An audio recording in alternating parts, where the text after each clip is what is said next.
కరివేపాకు కారపొడి చేస్తున్నాను. ఓ కర్రీ లీఫ్ పౌడర్. అవును. మనం ఎందుకు తినాలి? మనం ఇది తింటే ఐసైట్ రాకుండా కంటికి చాలా బాగుంటది.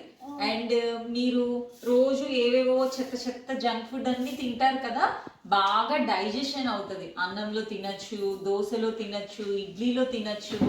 పర్టికులర్గా పిల్లలకి కరివేపాకు కారపొడి చాలా మంచిది. అందుకని మీకోసమని ఇవాళ నేను ఇది ప్రిపేర్ చేస్తున్నాను. మమ్మీ నాకు కరివేపాకు చాలా ఇష్టం. సో మనం టేస్టీగా ప్రిపేర్ చేద్దాం, ఓకేనా? ధనియాలు, మినప్పప్పు, పచ్చిపప్పు, ఎండుమిరపకాయలు, కరివేపాకు అన్నీ ఇలాగా బాగా వేపేసేసి మిక్సీకి పౌడర్ లాగా వేసుకోవాలి.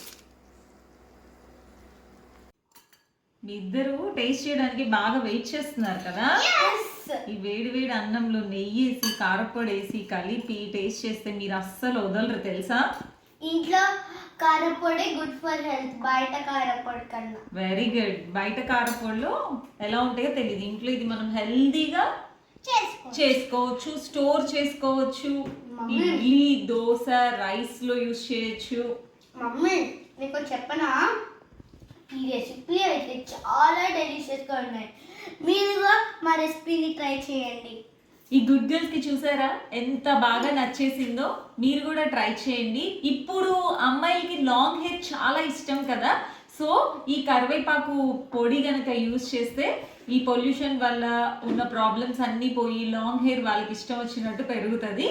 అండ్ మీరు కూడా ట్రై చేశాక కామెంట్ సెక్షన్ లో ఎలా ఉందో చెప్పండి. నేను మా ఫ్రెండ్స్ అందరిగా చెప్తాను ఈ రెసిపీ ట్రై చేయండి అని, బెనిఫిట్స్ గా చెప్తాను.